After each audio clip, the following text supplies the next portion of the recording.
নমস্কার, আমি সঙ্গীত। এরিস লাইফ সায়েন্স তরফ থেকে যে ওয়ার্ল্ড ক্যান্সার ডে ক্যাম্পেইন চলছে, আমি কলকাতার সিনিয়র মেডিকেল অঙ্কোলজিস্ট ডক্টর সঞ্চয়ন মণ্ডলের কাছে প্রথমে বলি, স্যার অসংখ্য ধন্যবাদ আমাদেরকে টাইম দেওয়ার জন্য। Thank you. সেকেন্ড স্যার, আমি কিছু ইমোশনাল কথা বললো ফার্স্টেই বলি, যখন আমি আপনার কথা আমি 2-3 জনকে বলেছিলাম এখানে আসার আগে, তো এবং আমি কিছু রিসার্চ করি, অবশ্যই আমাকে রিসার্চ করতে লাগবে। তো ওখানে খুব সুন্দর একটা বোল্ড ওয়ার্ডে লেখা ছিল যে স্যার মানে আপনি 7,000-এরও বেশি ক্যান্সার পেশেন্টকে কিওর করেছেন। ওটা বেশি আমাকে অ্যাট্রাক্ট করেছিল। তা আমি আপনাকে বলছি স্যার, আপনার জার্নিটা স্যার ডে 1টা কোন সালে শুরু হয়েছে একটু বলতে পারবেন প্লিজ? বেসিক্যালি শুধু কোর অঙ্কোলজির যদি বলি, আমাদের যে জার্নি সেটা শুরু হয়েছিল অ্যারাউন্ড 2013। আর যদি এই কারণ অঙ্কোলজির যে ক্লিনিক্যাল অ্যাকিউমেন্ট যেটা লাগে পেশেন্টকে দেখে আমাদের যে আমরা ওপিডিতে অ্যাসেস করি, বুঝতে পারি যে কী ধরনের প্রবলেম হচ্ছে, কী করা উচিত নয়, এইটার জন্য চাই হচ্ছে ভাস্ট ক্লিনিক্যাল এক্সপিরিয়েন্স। তো vast clinical experience starting from the MBBS career. তো আমার এন্ট্রি এমবিবিএস 2001-এ। তো তুমি যদি ভাবো, তো 2001 থেকে স্টার্ট করে ক্লিনিক্যাল যে জাজমেন্ট সেটা স্টার্ট হয় আস্তে আস্তে। প্রথমে আমরা নন ওয়ার্ডে আমাদের ফার্স্ট আমরা বেসিক সায়েন্স পড়ি, তারপরে আমরা ওয়ার্ডে হ্যাবিচুয়েটেড হই, পেশেন্টের এক্সপোজার হয়। তো তখন থেকে আমাদের আস্তে আস্তে ক্লিনিক্যাল যে সেটা আস্তে আস্তে একজন ডক্টরের তৈরি হয়। তারপরে তো আমাদের বিভিন্ন রকম পরীক্ষা, অল ইন্ডিয়া প্রত্যেকটা আমাদের যতগুলো আমরা ডিগ্রি করি সবকটাই আমাদের অল ইন্ডিয়ার পরীক্ষার মাধ্যমেই আমাদের উত্তীর্ণ হতে হয়। এবং সবকটার স্টেজেই যে ট্রেনিং, রিগোরাস যে ট্রেনিং চলে, স্পেশালাইজেশন, সুপার স্পেশালাইজেশন, এবং সুপার স্পেশালাইজেশনে মেডিকেল অঙ্কোলজিস্ট তোমরা যাদের সাথেই কথা বলবে, it is a very rigorous training. মানে আমরা ধরো প্রায় 11টা করে নাইট দিয়েছি পার মান্থ। তো এই and continuous it is around 36 to 38 hours duty. So I was in Artemis hospital, Gurgaon. So it is very laborious. ওই সময় খুব ফ্রাস্ট্রেশন লেগেছিল, মনে হচ্ছিল ছেড়ে চলে যাই, ফ্যামিলি হয়ে গেছে, it is not possible for me. কিন্তু এখন মনে হচ্ছে the struggle that I have went through, now মানে I feel very confident and I enjoy মানে seeing the patients and cure them. আমাদের যে লেটেস্ট ট্রিটমেন্ট আমরা দিয়েছি রিসেন্টলি, আমি যেমন আমার কিছু ক্যান্সার অ্যাওয়ারনেস আমরা যে প্রোগ্রাম করি তাতে আমি অ্যাড করেছি যে ইমিউনোথেরাপি। আমার কাছে রিসেন্ট একজন পেশেন্ট আছে, metastatic CA lung, 81 year old, যে হচ্ছে 5টা সাইকেল ইমিউনোথেরাপির পর তার মার্ভেলাস রেসপন্স হয়েছে। এবং পেশেন্ট যে তার কোয়ালিটি অফ লাইফ সেটাও খুব ইমপ্রুভ হয়ে গেছে। যে আগে পেশেন্ট উইক ছিল, হাঁটতে পারতো না, ওয়েট লস হয়ে গেছিলো, খেতে পারতো না। আমার ট্রিটমেন্টের সাথে সাথে ডে 1 থেকে যে প্যালিয়েটিভ কেয়ার আমরা অ্যাড করি, palliative care is not for the only bedridden terminal patient, palliative care is for curative intent also. যখন পেশেন্ট আমার কাছে আসছে ডে 1, যখন ওপিডিতে আমি দেখছি, with the main treatment I always add palliative care, because it improve the quality of life of the patient. আচ্ছা sir, cancer তো অনেক ধরনের হয়ে থাকে, এখানে ক্যান্সার ওখানে ক্যান্সার, সবার ক্ষেত্রে সিমটমস আলাদা আলাদা হয় স্যার? একদম। আপনি কি 3-4টে কি 4-5টা কমন সিমটমস কি হয় সব ক্যান্সারের, এই সিমটমসগুলো ফার্স্টে আসতে পারে? বেসিক্যালি সঙ্গীত একটা কথা বলি, ধরো সাইট ওয়াইজ সিমটমসগুলো অ্যাকচুয়ালি ডিফারেন্ট থাকে। যেমন ধরো হেড অ্যান্ড নেক যে পেশেন্টসগুলো আসছে আমাদের কাছে, তারা ধরো একটা নন হিলিং ঘা যেটা অনেক দিন ধরে আছে, সারছে না, বা কোনো মাস প্রোট্রুড করছে মুখের ভেতর, সেরকম একটা। বা ধরো অনেক সময় লিম্ফোমা নিয়ে পেশেন্ট প্রেজেন্ট করে, লিম্ফ নোডের যে ম্যালিগনেন্সি, অনেক সময় গলায় সোয়েলিং বা কুচকিতে বা বগলে সোয়েলিং নিয়ে পেশেন্ট প্রেজেন্ট করছে। ব্রেস্ট ক্যান্সার পেশেন্টসদের হচ্ছে ব্রেস্টে মাস লাম্প নিয়ে পেশেন্ট প্রেজেন্ট করছে উইথ আর্মপিট সোয়েলিং, ঠিক আছে। কিছু পেশেন্টস যেমন পাকস্থলীর যদি কোনো ক্যান্সারস হয়, তাদের হচ্ছে খেতে অসুবিধা হচ্ছে, আস্তে আস্তে ওয়েট লস হয়ে যাচ্ছে, পেটে ব্যথা হচ্ছে। প্যানক্রিয়াটিক ক্যান্সারেরও সেম, পেটে ব্যথা হচ্ছে, ওয়েট লস হয়ে যাচ্ছে খেতে। সো জিআই ক্যান্সারে মোটামুটি কিছু সিমটম সিমিলার থাকে। যেমন ধর গাইনোকোলজিক্যাল ম্যালিগন্যান্সিতে পারভাইজেনাল ব্লিডিং, এটা যেমন আমাদের জ্বরের যে ক্যান্সার হচ্ছে সার্ভিক্স, আবার বাচ্চাদানির যে ক্যান্সার হচ্ছে ইউটেরাস, তার সিমটম এক পারভাইজেনাল ব্লিডিং বা পোস্ট কয়টাল ব্লিডিং বা পোস্ট মেনোপজাল ব্লিডিং, মেনোপজ হয়ে যাওয়ার পরেই হঠাৎ করে দেখা গেল ব্লিডিং। তো এই জিনিসগুলো সিমটমগুলো সেম। আচ্ছা স্যার, আমরা সব মাঝে মাঝে শুনি cancer first stage, cancer second stage, third stage, fourth stage, কী করে ডিফাইন করেন আপনি? বেসিক্যালি মানে গ্রসলি তুমি যদি ভাবো, কমন লোকের কাছে যদি আমি বলি যে কোনো ক্যান্সার 4টে স্টেজে বিভক্ত, যেটা তুমি এখনই বললে যে স্টেজ 1, 2, 3 আর 4। 1 মানে একদম লিমিটেড, মানে জাস্ট একদম শুরু। একটা ধরো সাপোজ লাং ক্যান্সার পেশেন্টের প্রথম কাশি নিয়ে এসছে, আমাদের কাছে আসলো, আমরা একটা চেস্ট এক্সরে করলাম বা কেউ সিটি স্ক্যান করেছে, শুধু একটা ছোট মাস রয়েছে, তার কোনো লিম্ফ নোড আশেপাশে নেই, শুধু মাস রয়েছে, তার মানে এটা অপারেট করে বার করে দেওয়া যাবে, কিউরেবল ইন্টেন্টে আমাদের ট্রিটমেন্ট হবে। তো এটা হচ্ছে স্টেজ 1। স্টেজ 2 হচ্ছে তার থেকে আরেকটু বড় সাইজ, হলো আশেপাশে ছোট ছোট কিছু লিম্ফ নোডকে ইনভলভ করছে, যে কোনো ক্যান্সার, আমি গ্রসলি বলছি, সেটা হলো স্টেজ 2। স্টেজ 3 আরেকটু আশেপাশের যে অর্গানসগুলো রয়েছে সেগুলোকে একটু ইনভলভ করেছে, আশেপাশের অ্যাসোসিয়েটেড অর্গান, সেটাকে বলছে stage 3।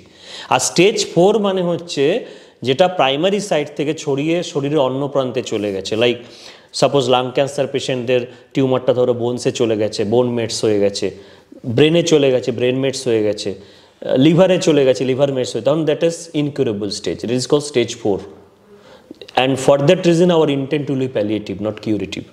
Up to stage 1 to stage 3, our intent will be a little bit curative. But stage 4 হয়ে গেলে it is a palliative intent, not curative intent, like the stage 1, stage 2, stage 4, stage 3. আচ্ছা sir, তার মানে stage 4 থেকে কেউ cure হতে পারে না? কিওর হতে পারে না, বাট আমাদের যে নতুন ধরনের, যেটা আমি এখনই বললাম যে 81-এর old metastatic lung cancer patient, quality of life ভালো করা যায় এবং পেশেন্টকে treatable disease, patient is a treatable disease, we can treat the patient, not cure the patient. এমন হতে পারে হয়তো দেখা গেলো যে আমরা টার্গেটেড থেরাপি, ইমিউনোথেরাপি বা যে ধরনের থেরাপি আমরা ডিসাইড করছি, তাতে হয়তো দেখা গেলো মার্ভেলাস রেসপন্স হলো, পেশেন্ট হয়তো দেখা গেল যে স্টেজ ক্যান্সার 4 ক্যান্সার পেশেন্ট, যখন আমাদের এই নতুন ধরনের ট্রিটমেন্ট আসেনি, তখন হয়তো আমাদের কাছে পেশেন্ট বাঁচতো মাত্র 3 থেকে 6 মাস। ওয়ারাজ এই পেশেন্ট যে আমার কাছে 81 ইয়ার ওল্ড, এমনিতেই ধরো 80 বছরের বয়স্ক অনেকেই এমনিই মারা যেতে পারে হার্ট অ্যাটাক হয়ে, বা হোয়ারাজ এরকম মেটাস্ট্যাটিক স্টেজে তাকে যদি আমি ধরো 2 বছরে একটা লাইফ দিতে পারি, তার বা তার ফ্যামিলির কাছে expectation, this is beyond expectation. Right sir. So this is the magic of the science. Sir basically আমি যখন ছোট ছিলাম তখন এত ক্যান্সার শুনতে পারতাম না। ইয়েস। বাট ইদানিং আমি যত বড় হচ্ছি যেন চারিদিকেই শোনা যাচ্ছে। আমার মাদার ইন ল 2023 এপ্রিল 21-এ মারা যায় সব গল ব্লাডার ক্যান্সার। ওকে ওকে। ভগবান ওনাকে মানে জাস্ট আমরা ধরতে পেরেছি তখন স্টেজ 4 ছিল, সিমটম ছিল না, সিমটম ছিল স্যার পেটে ব্যথা ইয়েস এবং না খেতে পারা, আস্তে আস্তে আমরা ভাবতাম কনস্টিপেশন, মা ফাইবার অ্যাড করো এক্সেট্রা, কিন্তু যখন এটা শুরু হতে থাকলো তখন টেস্ট ফেস করা হলো তো, এবং অ্যাডভান্স স্টেজে যেটা দেখা যায় সেটা হচ্ছে জন্ডিস ডেভেলপ করে পেশেন্টের, লাস্টের দিকে হয়েছিল। ইয়েস, একদম জন্ডিস ডেভেলপ করে, ঠিক আছে। তো এবং যতগুলো নটোরিয়াস ক্যান্সার আছে তার মধ্যে হেপাটোবিলিয়ারি রিজনে যে ক্যান্সার, মানে ধরো পেটের লিভার, প্যানক্রিয়াস, গলব্লাডার যে জায়গাটা থাকে তাকে একসাথে আমরা বলি হেপাটোবিলিয়ারি ক্যান্সার। তো এই হেপাটোবিলিয়ারি ক্যান্সার অ্যাগ্রেসিভনেস সব থেকে বেশি।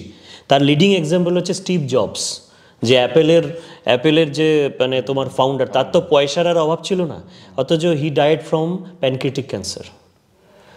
তো তার মানে ক্যান্সারের সব কিছু ডিসঅ্যাডভান্টেজ, একটাই শুধু advantage, it does not classify among the class of the people.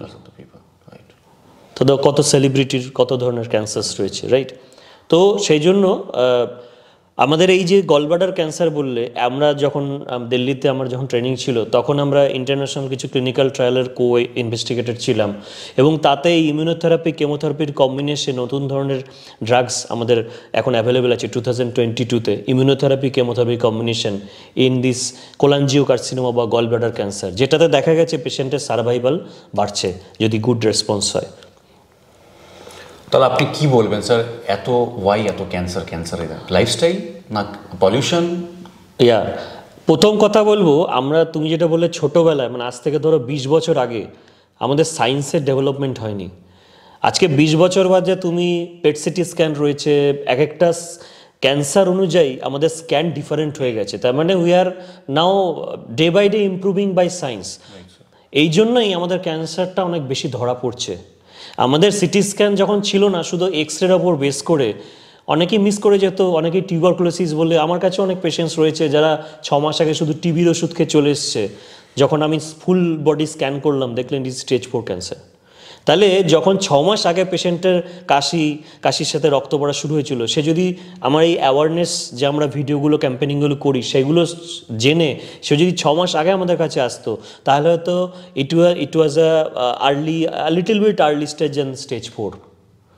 তাহলে কি ল্যাক অফ অ্যাওয়ারনেস, কনসিয়াসনেস আর little bit contributing it is part.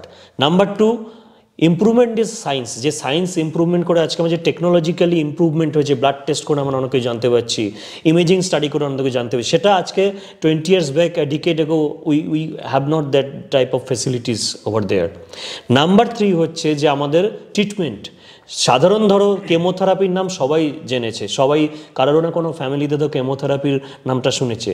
আজকে ধরো আমাদের প্রফেসর যারা আমাদের ট্রেন করেছে তারা বলতো এইমস দিল্লিতে, আমাদের দিল্লিতে যখন ছিলাম আমরা, বলছি এইমস দিল্লিতে যখন কেমোথেরাপি দিত আজ থেকে ধরো 10 বছর 15 বছর আগে, ওরা একটা করে প্লাস্টিকের প্যাকেট হাতে করে দিয়ে দিত। কারণ কেমোথেরাপি তখন বমি এত হতো যে পেশেন্ট ধরো বহু দূর থেকে ট্রাভেল করে আসছে, ওই প্যাকেটের মধ্যে বমি করতে করতে সে যেত। তাহলে ভাবো একটা পেশেন্ট কত তার বডিলি কত প্রবলেম হচ্ছে যে প্রত্যেক টাইম সে বমি করছে, তার মধ্যে একটা ফোবিয়াও চলে আসবে ট্রিটমেন্ট কন্টিনিউর ক্ষেত্রে, রাইট? হোয়ারাজ এখন আমরা যে ধরনের কেমোথেরাপি দিচ্ছি তার সাথে আমরা প্রি মেডিকেশন পোস্ট মেডিকেশন এমন দিচ্ছি, এখন কোনো নসে ভমিটিং ফিলই করতে পারে না পেশেন্ট।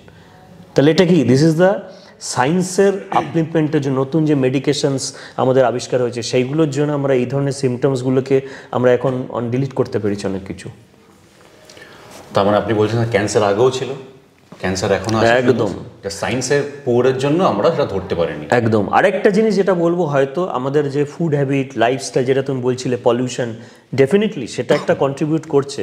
লাইফস্টাইল মডিফিকেশনের জন্য আমাদের অনেক বেশি হয়তো আমাদের সেডেন্টারি লাইফস্টাইল হয়ে যাচ্ছে, ওবেসিটি হয়ে যাচ্ছে, that is actually leading to মানে স্মোকিং হয়তো আগে অনেক বেড়ে গেছে, আগে যেটা ছিল না, অ্যালকোহলিজম, স্মোকিং, এই ধরনের যে জিনিসগুলো আগে থেকে বেড়ে গেছে সেগুলো ডেফিনেটলি কন্ট্রিবিউটিং।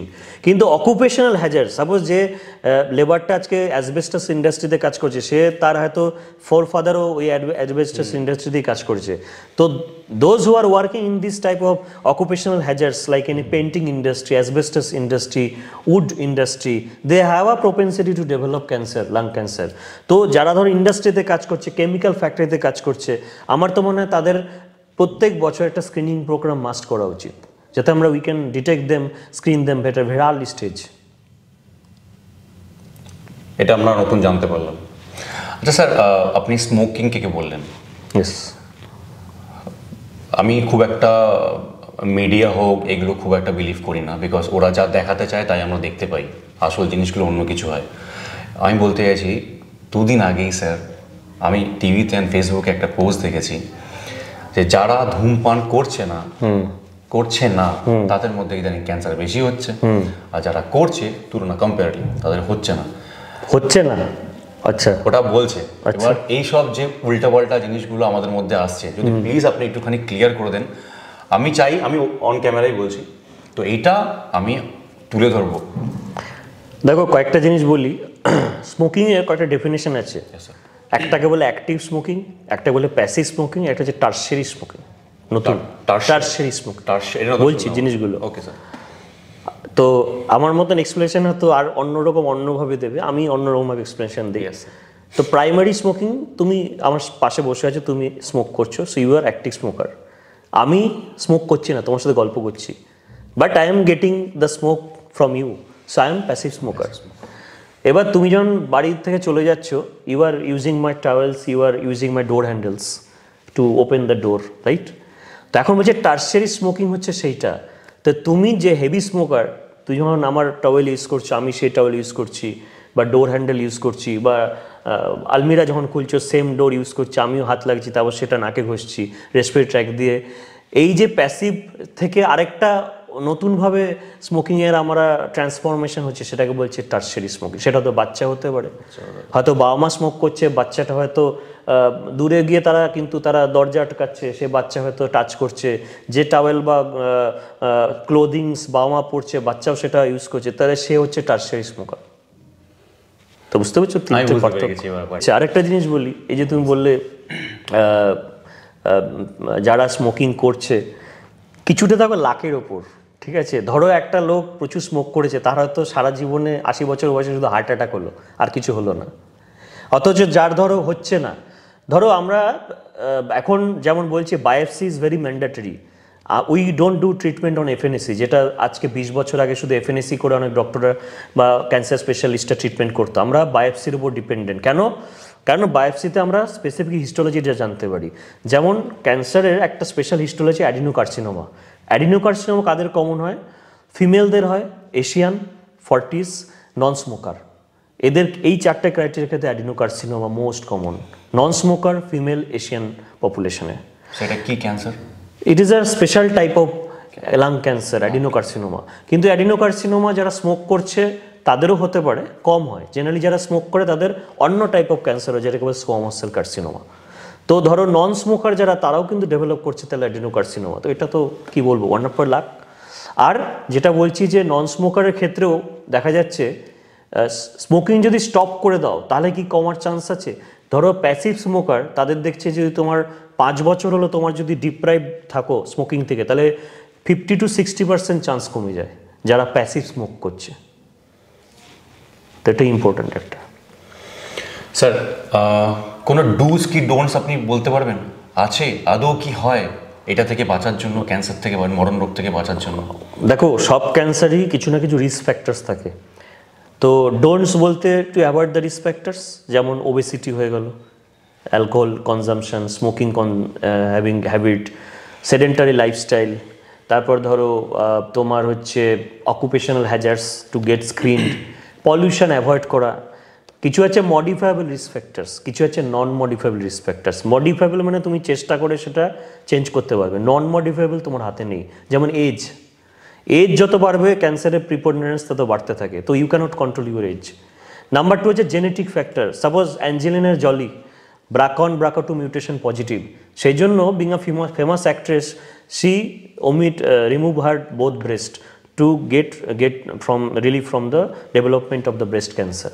তাহলে এই যে BRCA1/BRCA2 মিউটেশন যে ফ্যামিলিতে পজিটিভ আছে, তাদের sibling should get screened for this hereditary gene cancer panel, because they have also, if they are positive, they should get into the screening program of that cancer prevention. কারণ এই যে Angelina Jolly যে সার্জারিটা করেছে, সেই specific surgery নাম হচ্ছে risk reduction surgery. যে পেশেন্টের হাই রিস্ক রয়েছে, ফ্যামিলি হাই রিস্ক রয়েছে, যাদের ক্ষেত্রে জেনেটিক ফ্যাক্টর পজিটিভ রয়েছে, তাদের ক্ষেত্রে রিস্ক রিডাকশন সার্জারি করাটা মাস্ট। মেয়েদের ক্ষেত্রে যেমন ওভারিয়ান রিমুভাল, ব্রেস্ট রিমুভাল করলে তাদের ওভারিয়ান এবং ব্রেস্ট ক্যান্সারের চান্স কমে যায়।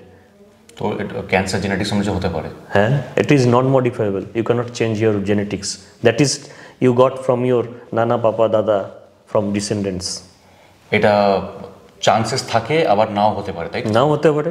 সেই জন্য যে patient positive, suppose Angelina Jolly যেমন পজিটিভ, ওর যারা সাকসেসার্স হবে তাদের ক্ষেত্রে অবশ্যই ব্লাড টেস্টটা করতে হবে, যে দেখার জন্য যে তাদের হেরিডিটারি জিন ক্যান্সার প্যানেল পজিটিভ আছে না নেগেটিভ আছে। আমার যখন মাদার ইন ল ক্যান্সার হয়েছিল 4th স্টেজে, গলব্লাডার ক্যান্সার, তখন অনেকেই বলেছিল, এক্সপার্টরা ছাড়া, এক্সপার্টরা তো বলেছিল যে এটা এমন একটা ক্যান্সার যেটা কিউর করা যায় না। এটা কি সত্যি গলব্লাডার ক্যান্সারকে কিউর করা যায় না স্যার? না, গলব্লাডার ক্যান্সারের যেটা তুমি প্রথম বললে স্টেজিং ইজ ভেরি ইম্পর্টেন্ট। যদি আমরা সেকেন্ড স্টেজ ধরে 3rd স্টেজ হতো? হ্যাঁ, দেখো আপনার হিস্ট্রিতে নিশ্চয়ই এই হ্যাঁ, আমার নিজের আঙ্কেলই রয়েছে যার হচ্ছে স্টেজ 1, মানে খুব he got very lucky. Gallbladder cancer generally, আমি যত গলব্লাডার ক্যান্সার যে নর্দার্ন বেল্ট, আমি দিল্লিতে যখন ছিলাম নর্দার্ন বেল্টে দেখেছি গলব্লাডার ক্যান্সারের মানে ইনসিডেন্স খুব হাই, এবং দেখেছি এই বেল্টটা হচ্ছে ইউপি এবং বিহারের যে বেল্টটা রয়েছে সেখান থেকে ম্যাক্সিমাম। আমরা দিল্লি স্টেট ক্যান্সার ইনস্টিটিউটে আমরা পার ডে 2000 পেশেন্ট দেখতাম ওপিডিতে, 2000 patient per day in OPD. তো আমরা ওখানে দেখেছি গলব্লাডার ক্যান্সারের মানে পপুলেশন অনেক হাই, এবং হতে পারে তাদের যে ওয়াটার ইউজ করছে বা তারা যে অকুপেশনালস রয়েছে সেটার জন্য বা ফুড হ্যাবিটের জন্য হচ্ছে। আমরা এখানেও দেখেছি গলব্লাডার ক্যান্সার, তাদের হয়তো অন্য কোনো আরও কিছু অ্যাডেড ক্রনিক ধরো ক্যালকুলাস রয়ে গেছে, গলব্লাডার স্টোন রয়েছে 5 বছর ধরে, হয়তো সেটা ক্রনিক ইনফ্লামেশন হচ্ছে, যে কোনো শরীরে যদি ক্রনিক ইনফ্লামেশন বহুদিন ধরে থাকে, the epithelium will be changed. That is the basic mechanism, যে এপিথেলিয়াম নর্মাল থেকে ডিসপ্লাস্টিক থেকে কার্সিনোমাটাস যে এপিথেলিয়াম চেঞ্জ হচ্ছে, সেটা হচ্ছে ইজ অনগোয়িং প্রসেস। তো সেই জন্য যখনই বলছে যে গলব্লাডার ক্যান্সার ডেভেলপ করছে, অনেক সময় ম্যাক্সিমাম দেখা যায় পেশেন্টের স্টোন রয়েছে অনেক বছর ধরে, হয়তো তার অ্যাকিউট পেন হয়েছে। আমার আঙ্কেলের যেটা হয়েছিল, অ্যাকিউট পেন, পেশেন্ট ইমার্জেন্সিতে গেছে, ইমিডিয়েট তাকে গলব্লাডার ক্যান্সার ইমিডিয়েট এই গলব্লাডার কোলিসিস্টেক্টমিকে রিমুভ করেছে, বায়োপসিতে অ্যাডিনোকার্সিনো পজিটিভ চলে এসছে। That is incidental finding. তোমার রিলেটিভের যেটা হয়েছে, দ্যাট ইজ দ্য মানে তার সিমটমস ছিল, সেই জন্য সে গেছে, তারপরে সেটা ডায়াগনোসিস হচ্ছে। অনেক পেশেন্ট আমাদের কাছে পাই যারা হচ্ছে আর্লি স্টেজে, যারা হচ্ছে ইনসিডেন্টাল ফাইন্ডিং, পেটে ব্যথা হয়েছে, মাঝরাতে গেছে অপারেশন করতে, তারা গলব্লাডারটা ইমিডিয়েট রিমুভ করে দিয়েছে, তারপরে অ্যাডিনোকার্সিনোমা চলে এসছে তার বায়োপসিতে। এবং তাতে দেখা গেছে গলব্লাডার ক্যান্সার যাদের নোট পজিটিভ হয়, তাদের ক্ষেত্রে রেকারেন্সের চান্স বা অ্যাগ্রেসিভনেসটা বেশি থাকে।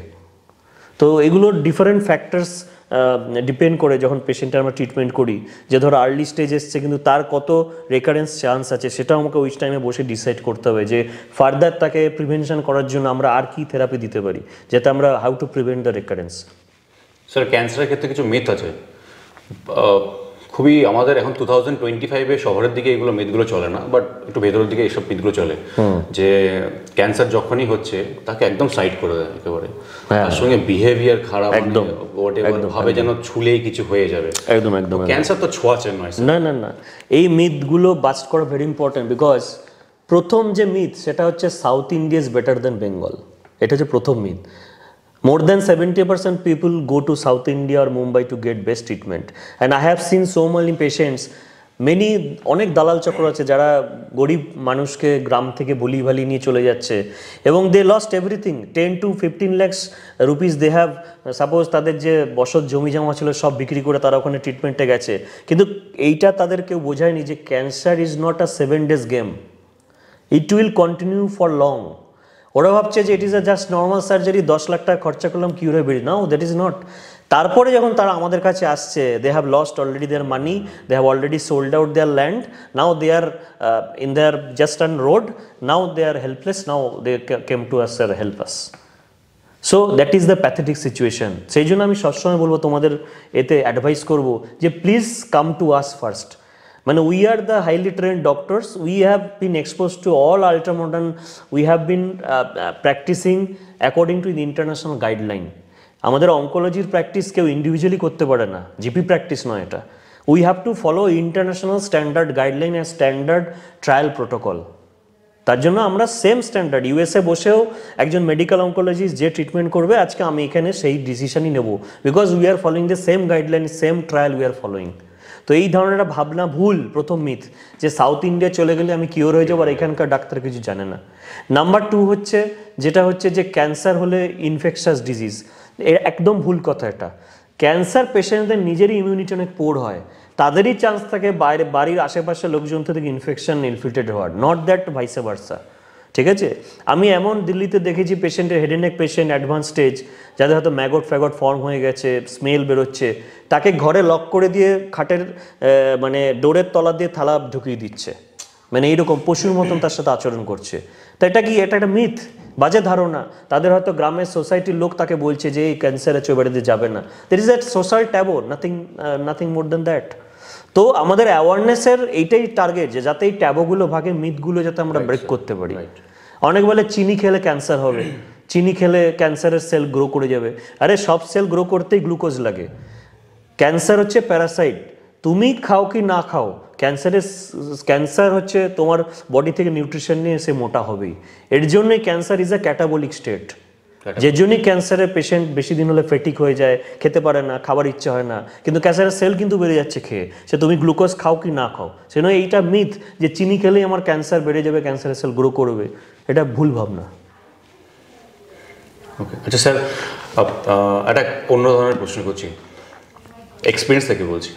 যখন টাটা মেডিকেল সেন্টারে আমরা গেছিলাম মাকে নিয়ে ফার্স্ট, যখন ডক্টরের সামনে বসে আছি, ডক্টর আমাদেরকে বলেছিল যে ম্যাক্সিমাম 6 মাস কি আর 1 year।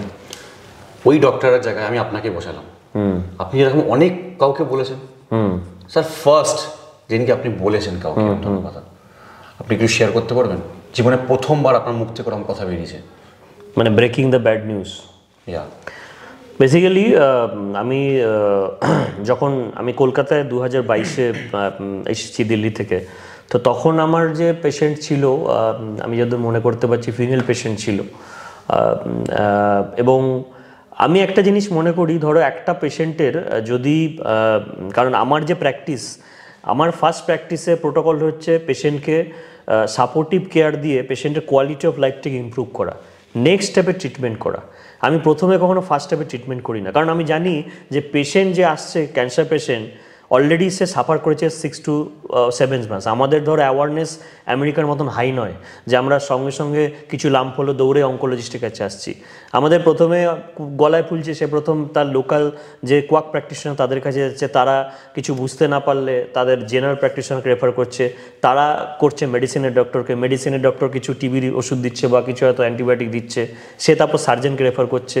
এইসব হওয়ার পর যখন সে এফএনএসি করে একটা কিছু সাসপিসিয়াস, তখন আমাদের কাছে আসছে। তাহলে মাল্টি লেভেল অফ ফিল্টারের পর আমাদের কাছে পৌঁছচ্ছে।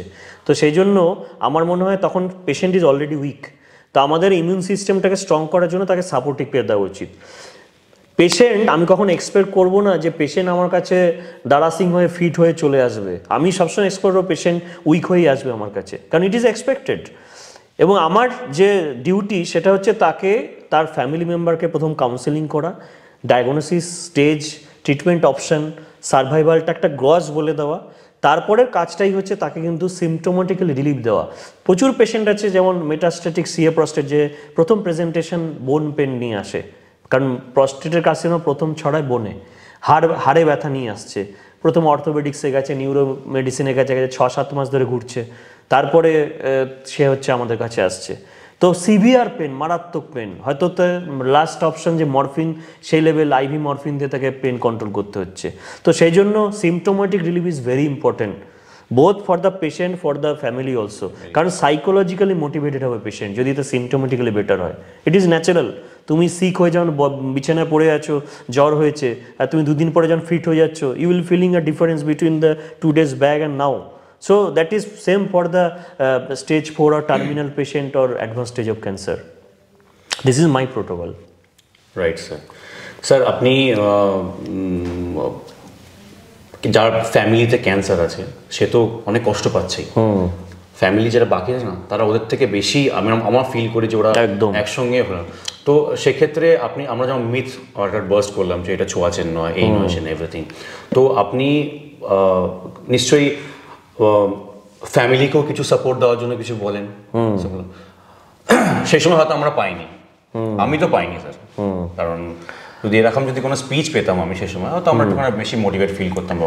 দেখো, এই জন্যই তোমাকে বললাম যে medical science is not about the degree, it is for the passion, number 2 is experience. তো এই এক্সপিরিয়েন্সের প্যাশনটা একদিনে আসে না, ইউ হ্যাভ টু হার্ড ওয়েতে you have to learn it. ঠিক আছে, আমার প্র্যাকটিস হচ্ছে যখনই পেশেন্ট আসছে, পেশেন্টের ফ্যামিলি ও পেশেন্টের সাইকোলজিক্যাল ইভলিউশন করা। অনেক পেশেন্ট আছে, ক্যান্সার পেশেন্ট, গভর্নমেন্ট বা আমাদের প্রাইভেটে, due to the depression they do suicide. আমাদেরই কত আগের আমি ইনস্টিটিউশন ছিলাম, ছাদ থেকে লাফ দিয়েছে, সুইসাইড করেছে, সকালবেলা এসে দেখছি। ঠিক আছে, তো ওইটা ডে 1-এ অ্যাসেস করাটা ইট ইজ ভেরি ইম্পর্টেন্ট। অ্যাটলিস্ট আমার এটা প্রিন্সিপাল আমার। এবং আমার যদি মনে হয় যে পেশেন্ট খুব অ্যাগ্রেসিভ হয়ে যাচ্ছে, সাইকোসিস হচ্ছে, অনেক সময় এই কিছুদিন আগে একটা ব্লাডার ক্যান্সার এজেড পেশেন্ট, তার ফ্যামিলি আমাকে টেক্সট করেছে, and I am accessible to all patient any time, at the mid of the night বলো, যখনই আমাকে মেসেজ করে, ফোন করে, আই এম অ্যাক্সেসেবল। কারণ আমি প্যাশনেটলি, আমার ভালো লাগে, I like to help them. ঠিক আছে, আমার ওটা কোনো মনে হয় না যে আমি রাত্রে 3টের সময় কেন ফোন করে বিরক্ত করছে। খুব যদি প্রবলেম হয় আমি বলি come to the emergency, otherwise আমি বলি কোনো ফোন করবে না, just WhatsApp me, I will answer at my comfortable time. ইমার্জেন্সিতে তো অঙ্কোলজি ইমার্জেন্সি ফোনে সলভ হয় না, কাম টু ইমার্জেন্সি। যেমন উনি কমপ্লেন করছেন যে বাবা খুব ভাঙচুর করছে সব, তা আমি বুঝলাম যে পেশেন্ট অ্যাকিউট সাইকোসিসে আছে, পেশেন্ট অনেক দিনের ট্রিটমেন্ট নিচ্ছে, পেশেন্ট আসছে, পাশের পেশেন্টকে দেখছে ক্যান্সার হয়েছে, কেমো নিচ্ছে, সো মেন্টালি তার একটা ডিপ্রেসড আপসেট হয়ে গেছে যে আমি তো হয়তো বাঁচবো না, আমার তার ট্রিটমেন্ট করে কি হবে। তো এই জিনিসটা তার ফ্যামিলিকে এফেক্ট করছে। এবং আমরা সচরাচর সাধারণ মানুষের কাছে যেটা মনে হয় কাছে, কারণ আমরা আমি তো দেখেছি অনেক কাউকে দ্যাট ক্যান্সার হলো, ভুল ট্রিটমেন্ট হলো, বাই যা আপনি বলেন মুম্বাই চলে গেলো, চেন্নাই চলে গেলো, সব শেষ করে এলো, তারপর কলকাতা এলো, লাস্টে হলো না, পোস্ট এভরিথিং। তো যদি কোনো কিছু সিমটম পায় কেউ, তার ক্ষেত্রে কি ফার্স্টেই তাকে এটা ভাবা উচিত আগে যাই দেখি এটা ক্যান্সার কিনা, তারপর বাকিগুলো করা যাবে? একদম। আমার তো মনে হয় দ্য টাইমস আর কামিং যখন ইউ হ্যাভ টু মানে delete the bad thing first. তো যখনই কোনো অ্যাবনর্মাল কিছু, যেটা আমি বললাম সাইন সিমটম যেগুলো বললাম, first come to us, get exclude the bad thing first. After that you will be মানে শিওর যে ঠিক আছে আমার নন ম্যালিগনেন্ট জিনিস ডিল করছি, now I am satisfied, it can be cured. So that should be peace of mind. Another thing আমি just একটা point বলতে চাই, অনেক পেশেন্ট আছে যাদের ফাইন্যান্সিয়াল বার্ডেন হয়ে যায়, লাইক ইমিউনোথেরাপি, টার্গেটেড, দে আর লিটল বিট কস্টলি। তো আমি যেটা করি আমার পেশেন্টদের, এক হচ্ছে আমরা একটা এস্টিমেশন বানিয়ে দিই, এস্টিমেশন নিয়ে আমাদের CM/PM ফান্ডের অ্যাপ্লাই করতে বলি, সেখান থেকে অনেক রকম হেল্প পেয়েছে, নাম্বার 1। নাম্বার 2, প্রচুর নন গভর্নমেন্ট অর্গানাইজেশন আছে, যেমন মাইল্যাব বা হচ্ছে ইম্প্যাক্ট গুরু, এরকম বিভিন্ন রকম অর্গানাইজেশন আছে। If you Google you will get lots of them. They also help the people by giving the fundraising campaigning. So they will do some sort of video of the patient and they will publish on the internet, social media, and from that they get the help. মানে এটা আমাদের নিজেদের বলছে, আমার NRS Nilratan সরকার medical কলেজেরই আমার senior, যার acute myeloid leukaemia হয়েছিল 2014-এর কথা বলছি, এবং আমরা ওই ধরনের অর্গানাইজেশনে করে আমরাও নিজেরাও ডোনেট করেছিলাম, আমরা নিজেরাও সার্কুলেট করেছিলাম। তখন তো অত সোশ্যাল মিডিয়া এত স্ট্রং ছিল না, তখন সবে অ্যান্ড্রয়েড মার্কেটে নতুন এসছে। তো he got so much good response. Or bone marrow transplant করতে 25 lakhs লেগেছিল in 2014। He got 22 lakhs in just 2 days. So you can imagine the power of social media in 2014. So you can imagine in 2024 how much help we can give to the patient. So treatment is not giving medicine. Oncology treatments, you should be holistic approach. So that is my principle. আমি personally এই কথাগুলো তাকে মন থেকে শুনছি না। প্রথম কথা হচ্ছে এই যে আজকে এই যে ওয়ার্ল্ড ক্যান্সার ক্যাম্পেইন যে হচ্ছে, আমি আপনার সামনে বসে আছি, আপনি আমার সামনে টাইম দিয়েছেন, এর যদি একটা রিজন হয়ে থাকে, because I had a bad past, আমার একটা পাস্ট খারাপ ছিল আমার মাদার ইন লকে দিয়ে। আপনার প্রত্যেক কটা কথার অত টেকনিক্যাল ফর্ম আমি না বুঝলেও যেখানে যেখানে আমার সঙ্গে হিট করছে আমি কিন্তু হিট করাতে পারছি, আমি কিন্তু ম্যাচ করাতে পারছি, আমি প্যাটার্ন ম্যাচ খাওয়াতে পারছি। আর হয়তো ভুল করেছি কিছু, আমাদের ডিসিশন নিতে অনেক সময় কিছু হতে পারে, অনেক সময় মানে বুঝতে ভুল হয়, মানে লেট হয়ে যায়। হ্যাঁ, মানে আমি চাইবো না এই জিনিসগুলো আর কারো কাছে কোনো কিছু হোক। হ্যাঁ, এক্স্যাক্টলি। মানে যেটা আমি যে প্রশ্নগুলো করলাম তার থেকে 70% আমার নিজের প্রশ্ন ছিল স্যার। হ্যাঁ, না, it is coming from your heart basically. আমার নিজের প্রশ্ন ছিল, that's why. Thank you so much sir আমাকে টাইম দেওয়ার জন্য, আমাদেরকে টাইম দেওয়ার জন্য। আজকের ভিডিওটা এডিস লাইফ সায়েন্সের পক্ষ থেকে ছিল। Thank you. আর আমি আবার বলছি স্যার, অসংখ্য ধন্যবাদ। ধন্যবাদ সবাইকে। এই ভিডিওটা আমার জন্যই ছিল, এডিস লাইফ সায়েন্স পড়া আমার জন্য। আমারও একটা চ্যানেল রয়েছে, আমার একটা ইউটিউব চ্যানেল আছে। তো আমার একটা ইউটিউব চ্যানেল আছে যেখানে আমি এডুকেশনাল ভিডিও করি, ফেসবুক চ্যানেল রয়েছে। আমি আজকে মানে সঙ্গীতকে যে ধরনের কথা বললাম, তা I like to talk with the people. তো সেই জন্য যাতে আমি একসাথে সবার কাছে পৌঁছতে পারি না, তো আমি ইউটিউব চ্যানেলের থ্রুতে যত আমার কাছে প্রচুর বাংলাদেশের পেশেন্ট এসছে আমার ইউটিউব চ্যানেল দেখে, তো I feel proud that at least ওই পারের বাংলার কাছে আমার চ্যানেল, এবং তারা they do comment and I at my spare time I also comment back. তো আমার ভাল লাগে এটা তাদের এইভাবে, তারা তো এত দূর থেকে আসতে পারছে না due to the different reason. তো আই এম বাই থ্রু, তো যারাই আমার ইউটিউব চ্যানেল আমার নাম সার্চ করলে ডক্টর সঞ্চয় মাস সার্চ করলে পেয়ে যাবেন। তো আপনারা ওখানে একদম ইনফরমেশন পাবেন। যদি আপনাদের কোনো ভিডিও মনে হয়, কোনো প্রশ্ন রয়েছে, যেমন সঙ্গীতে অনেক প্রশ্ন ছিল, আজকে সঙ্গীত আমার সামনে বসে আছে বলে একটা প্রশ্ন করতে পারছে, ওখানে আমাকে যদি কমেন্ট করেন আমি ডেফিনেটলি সে ভিডিও বানিয়ে আপনাদের আবার প্রেজেন্ট করব। নিশ্চয়ই। Thank you so much. দেখা হচ্ছে নেক্সট ভিডিওতে। Thank you. নমস্কার। Thank you sir. Thank you so much.